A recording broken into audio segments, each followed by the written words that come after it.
Boa noite, meus amigos. Sejam todos bem-vindos à nossa casa.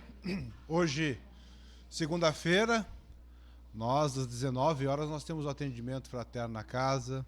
Temos o estudo do Evangelho, que é aberto a todos que queiram participar. A biblioteca funcionando. Agora nós vamos dando continuidade dessas atividades da casa. Nós vamos para a parte da exposição doutrinária. Para tal, convido a todos para a prece.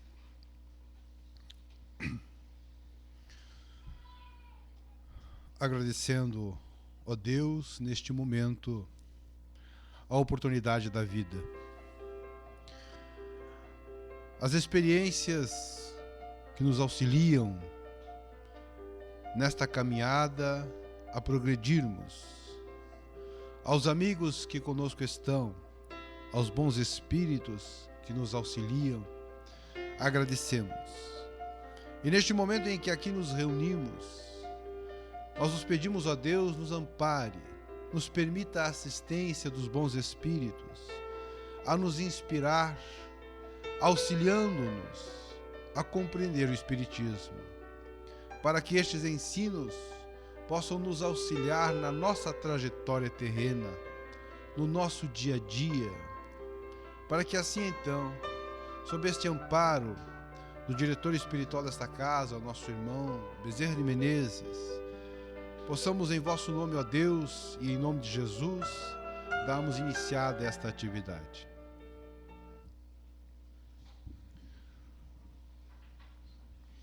Estava o nosso amigo Divaldo Franco. Divaldo Franco é um expositor conhecido a nível nacional e internacional. Um dos maiores divulgadores do Espiritismo na atualidade. E Divaldo Franco estava fazendo o atendimento fraterno na Casa Espírita, que é aquele atendimento que as casas espíritas oferecem, onde, às vezes, nós estamos passando por alguma dificuldade e gostaríamos de conversar com alguém. Então, a Casa Espírita disponibiliza para conversarmos. Então, a função do atendimento fraterno é acolher e confortar, consolar, dar aquela palavra de fé e de esperança. E Divaldo Franco estava atendendo quando chegou uma senhora. E esta senhora queria falar com ele. E ele estava no atendimento. E assim que deu a oportunidade, essa senhora veio conversar com ele e que precisava muito falar com ele. Ele disse a ela: olha, eu estou no atendimento, mas se a senhora puder esperar. Disse ela assim: mas eu tenho pressa, eu preciso falar com o senhor. Eu estou precisando de uma ajuda financeira, porque eu estou com a energia elétrica e a água cortada na minha casa, e eu sobrevivo de passar roupas e de fazer esses serviços. E eu preciso da energia para continuar trabalhando e poder, pelo menos, ter o alimento em minha casa. E o Divaldo disse: mas olha, no momento, eu não sei, porque é o outro irmão que cuida desta área financeira da casa, não temos recursos nesse momento. E ele estava, porque naquele momento em que ele atendia outras pessoas, estava procurando dizer à pessoa que não tinha naquele momento as condições de auxiliá-la. E neste momento em que ele está dizendo isso, Joana de Ângeles, que na época era o guia espiritual do Divaldo, Joana de Ângeles aparece para o Divaldo, o espírito, e diz a ele: atenda essa senhora. Disse: mas não é essa a função nossa na Casa Espírita, ficar distribuindo dinheiro, não temos nem condições para isso, né? Diz ela assim: Divaldo, eu quero te dizer uma coisa. Esta senhora, ela está sendo sincera. Ela realmente está numa situação muito difícil. E o que ela contou é verdade. E ela, por estar aflita, até mesmo porque tem pessoas que dependem dela, ela fez uma prece. E esta prece que ela fez com profundo sentimento chegou a Jesus. E Jesus, chamando um dos seus assistentes, disse: precisamos atender essa senhora. Veja lá, nesta região, quem pode atendê-la. E diz Joana para Divaldo que havia uma lista de pessoas que trabalham no bem. Pessoas que se dedicam a auxiliar o próximo. E havia uma lista. E lá no final da lista, o último nome que constava era Divaldo Pereira Franco. E então, este emissário do Cristo tomou a decisão: Divaldo pode ajudá-la. E, vindo à região, inspirou um amigo que conhecia a senhora, que sabia do drama que ela estava passando, mas que não podia auxiliá-la. Estava sem condições de auxiliá-la. E inspirou a esta pessoa para que ele falasse para ela de Divaldo Franco e que ela procurasse, que ele, com certeza, iria ajudá-la. Quando Joana disse isso para Divaldo, então Divaldo chamou o amigo que era responsável pela instituição espírita nesta área, que é da área financeira da casa, que todas as casas têm que ter para manterem as suas contas pagas, a luz ligada, enfim, a parte material de uma casa que faz parte do nosso planeta. E chamou essa pessoa e disse: ajude essa senhora, dê um jeito de ajudar ela. E aí falou para Joana de Ângeles: fale lá, que o meu nome está lá no finzinho da lista, quem sabe dá uma subidinha a mais. É o último nome da lista lá. Eu inicio esta reflexão de hoje com esta história, com este caso que Divaldo conta, para vermos o valor das nossas preces. Que às vezes nós não acreditamos. Que às vezes nós não temos certeza se realmente a minha oração, a minha prece tem valor. Allan Kardec vai perguntar aos espíritos se a prece é agradável a Deus. E os espíritos vão responder na obra O Livro dos Espíritos, uma das 5 obras da codificação, vai responder que sim, que a prece é agradável a Deus. E que o valor da prece está no sentimento. Que a prece não é as palavras que dizemos, mas o sentimento que está nesta prece.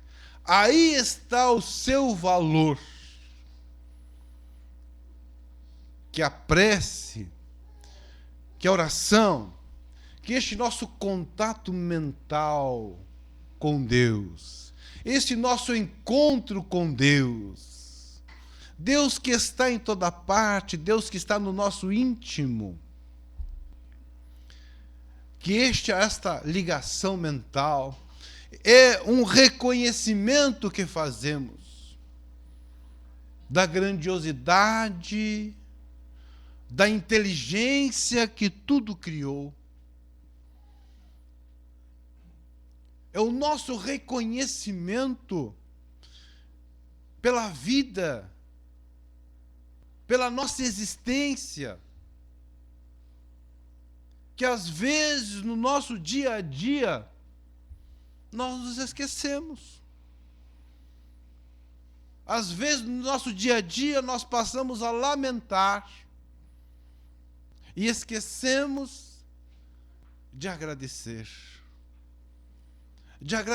as oportunidades que temos de avançar e de construir a nossa felicidade que está nas nossas mãos. Deus que nos oferece as condições. Deus que tudo provê para que alcancemos isso, para que venhamos a progredir, para que venhamos a nos desenvolver. Deus nos oferece tudo. E nós, ainda egoisticamente, porque ainda o egoísmo fala mais alto em nós não reconhecemos isso. Nós não temos ainda, o ser humano tem uma dificuldade de reconhecer, de agradecer, de valorizar as coisas. O ser humano está sempre lamentando daquilo que não tem e esquece de valorizar aquilo que tem. Quantas coisas nós recebemos e não damos valor, não reconhecemos. A casa espírita é a escola do espírito. Aqui nós viemos para aprendermos a viver melhor, aprendermos para ganharmos esta encarnação que recebemos. Muitas pessoas anônimas trabalham nas suas horas de folga para que possamos ter um ambiente como este, com a luz, com ar-condicionado, com todas essas condições que nos dão um certo conforto de aqui estarmos, que nós não sabemos, que são pessoas anônimas, que nós não valorizamos e que às vezes ainda falamos mal. Ah, mas fulano, ciclano, e é um trabalhador que nos permite estarmos aqui hoje. E a gente vai lá falar mal. Mas isso ainda é do ser humano, pelo seu alto grau de egoísmo ainda, de orgulho, de vaidade. Então, de agradecermos a Deus, entrarmos nessa sintonia com Deus e reconhecer essa grandiosidade. Então, esta é uma adoração que fazemos, ou seja, é um reconhecimento que fazemos da grandiosidade desta inteligência incompreendida por nós ainda, que nos permite o nosso crescimento na conquista da nossa felicidade. Então, quando orarmos nesta sintonia mental, reconhecendo e agradecendo a Deus pela vida e por tudo que nos tem oferecido para o nosso bem. Porque tudo que Deus faz é para o nosso bem. Tudo que pudermos pensar de bom na nossa vida é Deus que nos proporciona. Porque o mal, este é por nossa conta. Na raiz de todas as enfermidades, de todas as perturbações, estamos nós, os construtores da nossa perturbação, das nossas enfermidades. Estes somos nós. E Deus nos oferece as condições para alcançarmos a verdadeira saúde, o equilíbrio, o bem-estar, a nossa paz, esta felicidade. Então, agradecermos e pedirmos a Deus. Ora, mas Deus não sabe do que precisamos, sendo tão poderoso assim? Claro que Deus sabe do que precisamos. Quem não sabe somos nós. Por isso, quando pedimos, nós nos comprometemos com aquilo que estamos pedindo. É um compromisso que estamos fazendo. É um reconhecimento da necessidade que temos e que precisamos alcançá-la. Porque se Deus provê, deixa para que nós busquemos. Quando Jesus nos disse, buscai e achareis. Mas buscai, não fica esperando achar sem buscar. Não fica esperando que a porta se abra sem bater. Então, a nossa busca, o nosso comprometimento, a nossa parte que fizermos, nós seremos amparados e assistidos e fortalecidos para alcançar. Então, pedirmos. Mas, às vezes, nós não acreditamos na nossa capacidade. Então, nós ainda trazemos nas raízes do nosso psiquismo o nosso passado. As vidas passadas, aonde nós vivíamos em outras religiões. Religiões que nos colocavam numa situação de dependentes. Então, lá no passado, era o pastor, era o padre, era o líder religioso que intercedia por nós. Era esse líder religioso que se colocava numa posição de intermediário entre Deus e o povo. E o povo submisso ia ao líder religioso para que este intercedesse a Deus por ele, por sua família. E isso ainda trazemos nas nossas raízes do psiquismo. Por isso, ainda no pleno século XXI, o ser humano ainda é dependente, ainda não se libertou, apesar de estar aqui hoje uma doutrina libertadora, como é o Espiritismo. O Espiritismo vem para nos libertar. Conhecereis a verdade, e a verdade vos libertará, já dizia Jesus. O Espiritismo vem para nos libertar deste petitório que ainda muitos espíritas não se libertaram, não. Eu não estou falando das religiões tradicionais. Eu estou falando de nós, espíritas, que ainda somos prisioneiros desse nosso passado. De ainda não acreditamos no que o Espiritismo nos revela, aonde nos diz que a prece é ouvida, que a prece é agradável a Deus. Até pouco tempo atrás, a casa tinha uma caixinha que as pessoas traziam, escreviam ali um nome de um familiar, encarnado ou desencarnado, para receber prece, para receber irradiação. E tem casa espírita que ainda tem isso. Mas o estudo do Espiritismo fez com que acordássemos. Porque o Espiritismo não muda.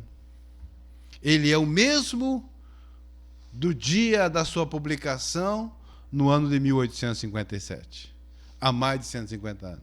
O Espiritismo é o mesmo. Tem pessoas mais antigas que estão no Espiritismo que dizem, mas o Espiritismo mudou, né? Como mudou o Espiritismo?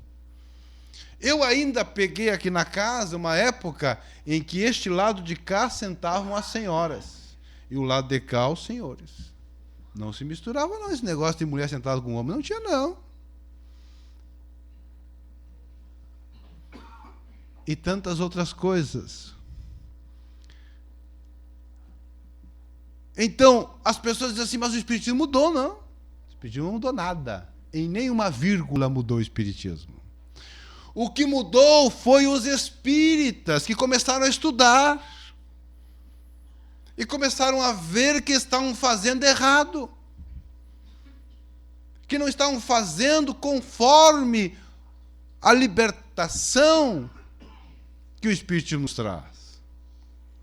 Ou seja, nós, será que acreditamos mesmo? E agora eu estou falando para você que é mãe.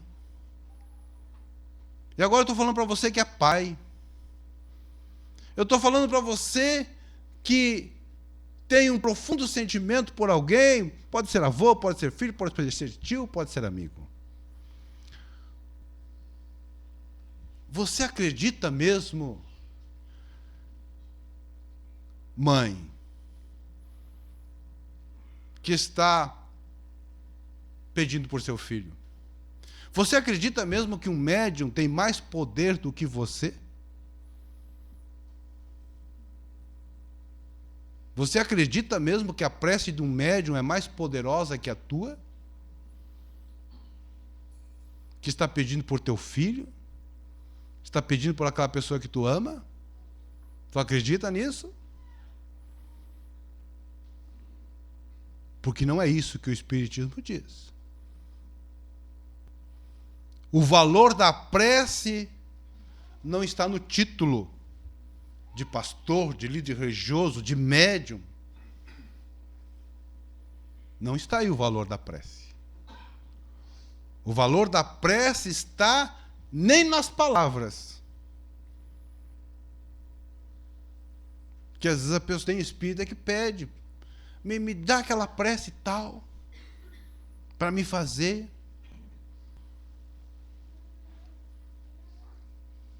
O valor da prece dita pelos espíritos e que está na codificação do espiritismo,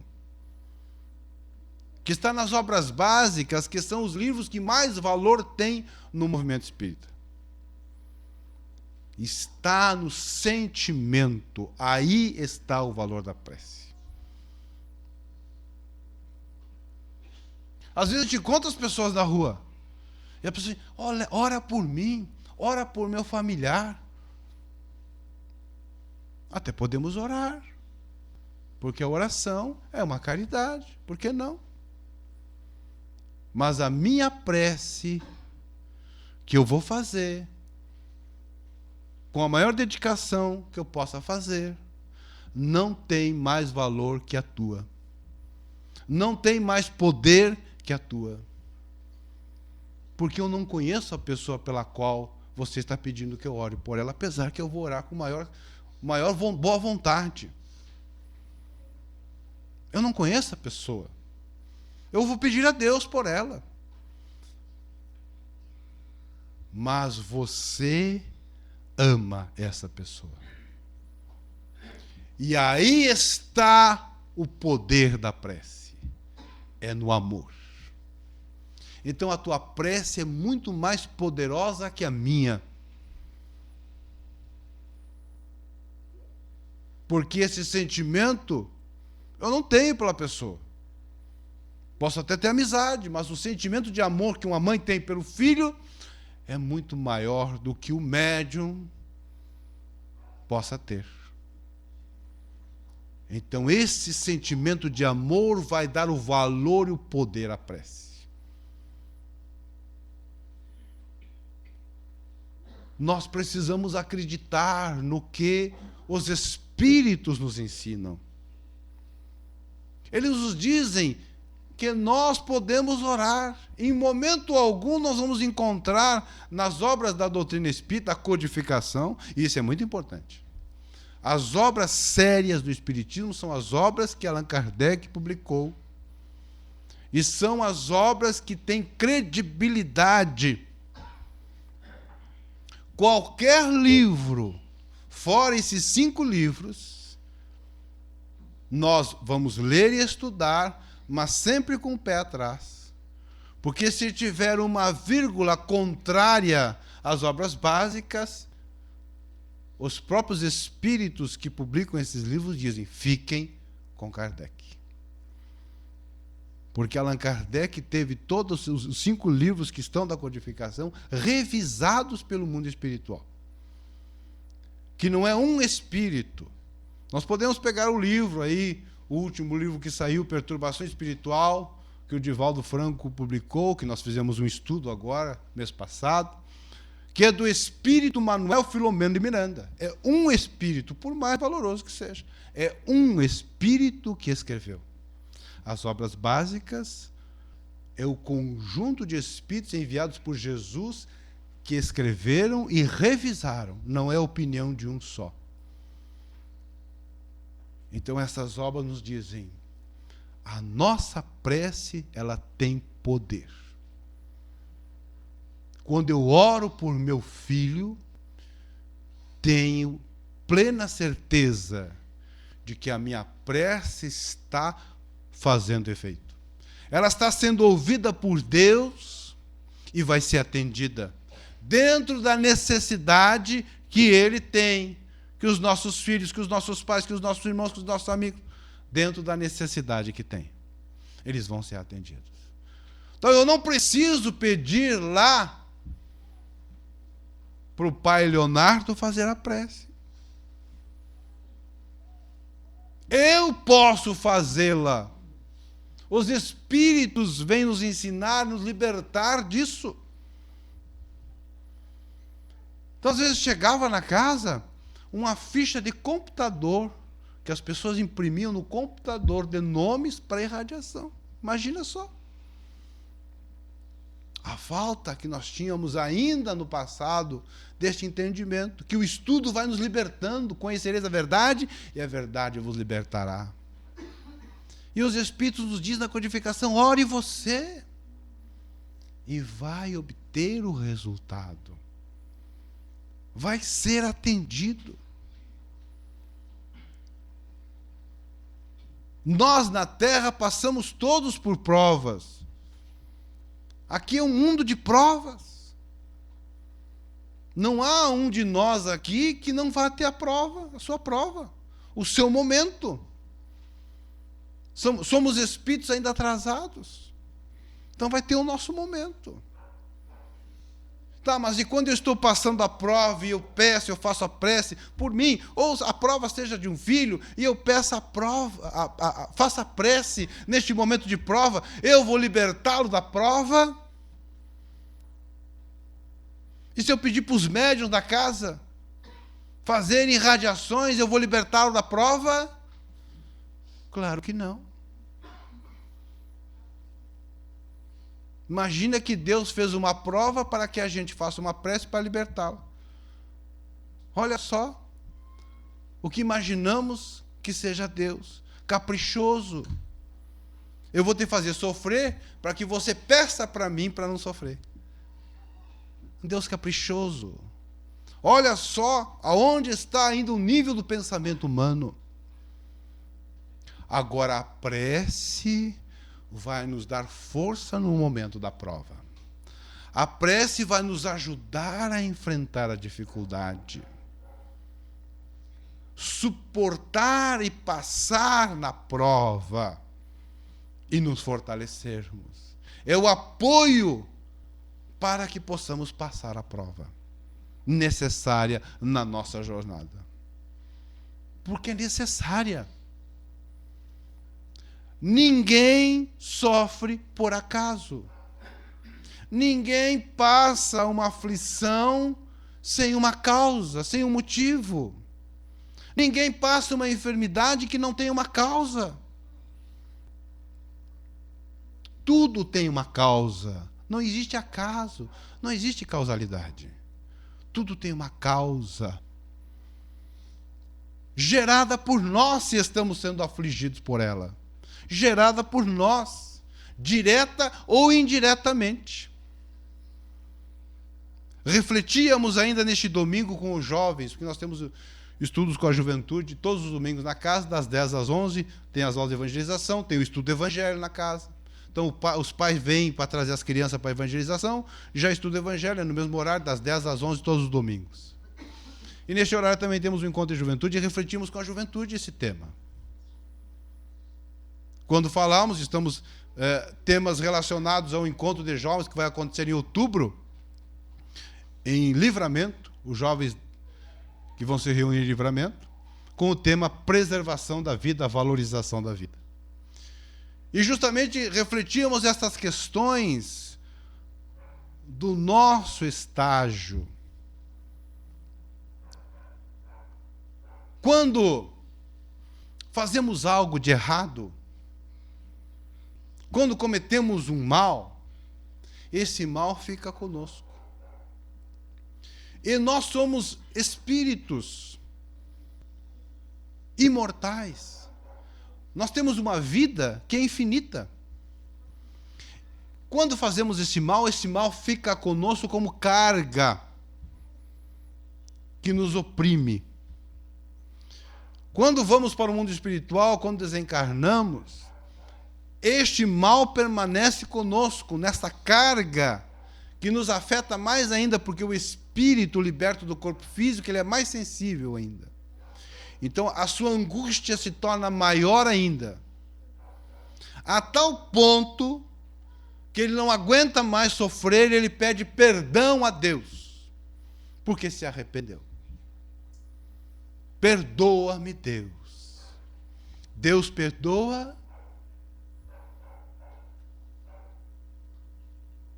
Será que Deus perdoa?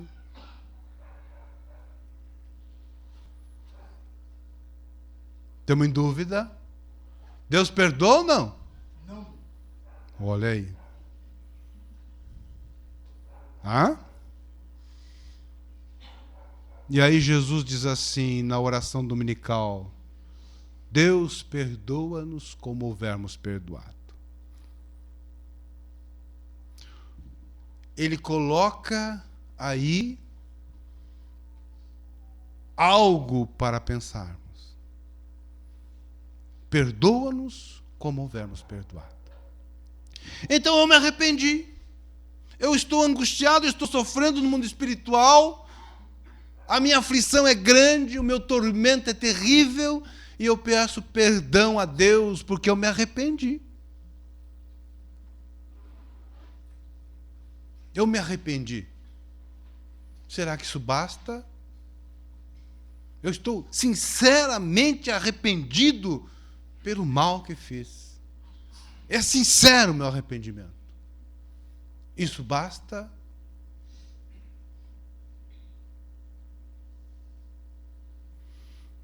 A carga permanece.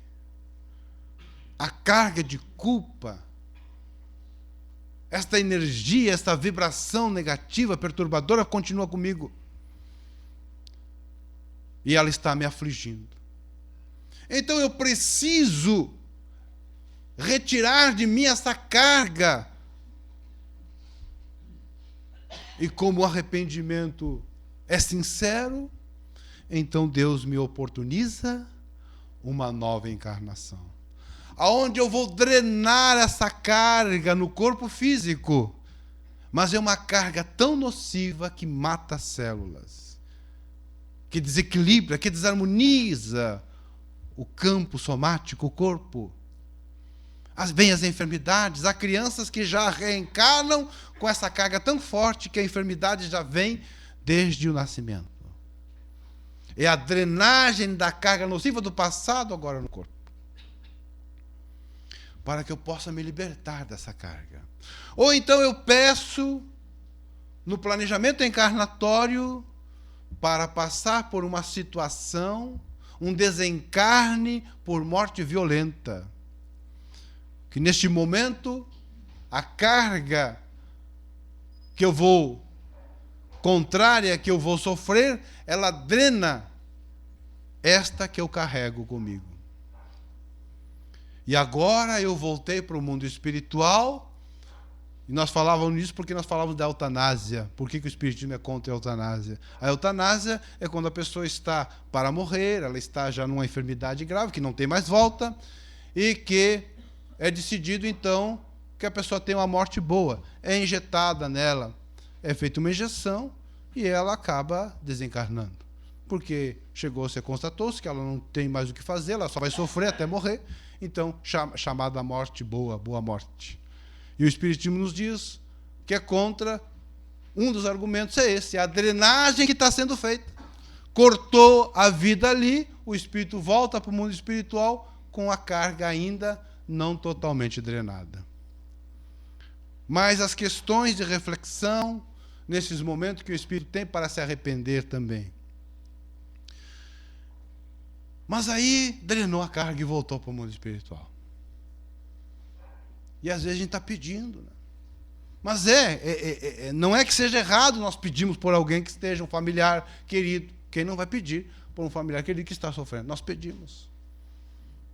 Mas essa compreensão que nos dá o Espiritismo faz nos entender que neste momento nós vamos ter o amparo dos bons espíritos, nós vamos ter ajuda. E me vem um fato agora que eu vou contar. Não é muito bom a gente contar caso pessoal, mas tem certos momentos. Quando a minha mãe estava no hospital, já na última vez que ela voltou ao hospital, que eu acompanhava, e ela estava realmente nos seus últimos dias. E a minha agonia era com ela junto. E eu, naquele momento, eu orei a Deus. Eu estava junto na cama dela, eu orei a Deus, pedindo a Deus. O Senhor diz que quando estivermos em aflição, oremos e o Senhor enviará alguém para nos amparar neste momento. E nesse instante, quando eu terminei a prece, abriu-se a porta do quarto, que era um quarto compartilhado, e entrou 2 amigos do movimento espírita que foram me visitar. Foi a minha resposta naquele momento, que vieram me dar um apoio naquele momento de aflição. Então, quando estamos passando pela prova difícil necessária, a prece nos ajuda, porque nos dá o apoio, o conforto que estamos precisando naquela hora difícil.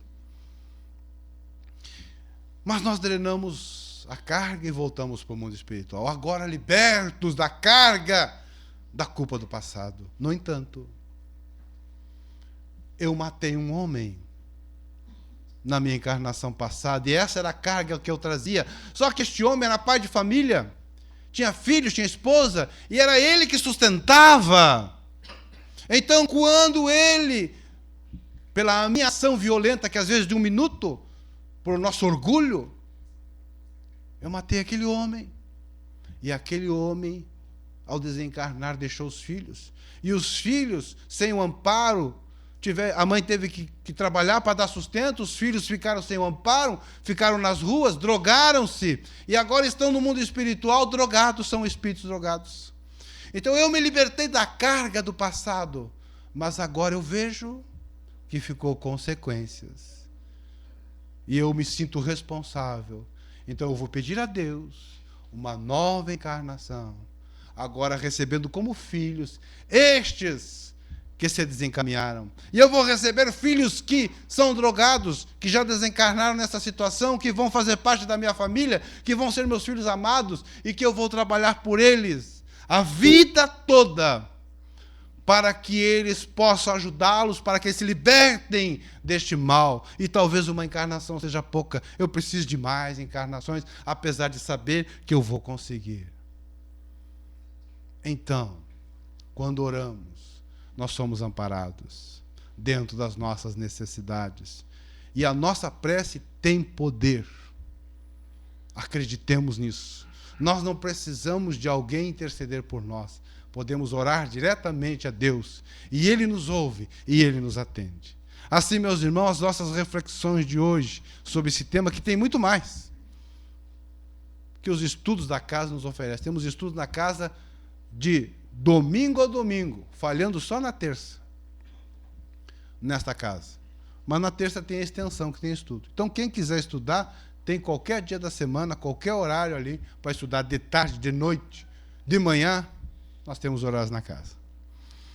Vamos fazer a nossa prece, as irradiações, onde podemos nós orar por nossos familiares, por nossos amigos, por aqueles que estão desencarnados, que eles serão atendidos, que eles receberão a nossa prece, que eles receberão essa nossa vibração, este nosso sentimento de amor, de carinho, de dedicação. e o nosso pensamento com Deus que se fortalece, o nosso pensamento com Jesus, com estes benfeitores amigos, se fortalece. E envolvidos nestas vibrações elevadas, o nosso pensamento chega aos nossos familiares. O nosso pensamento chega àquelas pessoas amigas, aqueles que estão necessitados. O nosso pensamento chega àqueles queridos que estão no mundo espiritual. E esta nossa vibração com Deus se fortalece, auxiliando-nos. Em primeiro lugar, tal qual o vasilhame que carrega o perfume é o primeiro a perfumar-se. E este perfume chega àqueles a quem endereçamos através do nosso pedido, dando-lhes força, dando-lhes conforto, dando-lhes energias renovadas, o amparo dos benfeitores espirituais, inspirando-lhes a uma vida nova, para que, fortalecidos, possam tomar um novo rumo nas suas vidas, mais saudável, possam alcançar uma melhora, um progresso. A nossa prece é ouvida e é atendida. Não podemos desanimar. Precisamos confiar e persistir, pois aquele que persiste alcança os seus objetivos. Com fé, com confiança, chegaremos aonde desejamos chegar. Deus nos ampara para isso, mais hoje, mais amanhã. Nós oramos, Senhor, igualmente pelo nosso país, nós oramos pelo nosso planeta, pela humanidade, para que as nossas vibrações elevadas contribuam para um mundo melhor. Retornamos aos nossos lares vibrantes, nesta paz, nestas reflexões, assim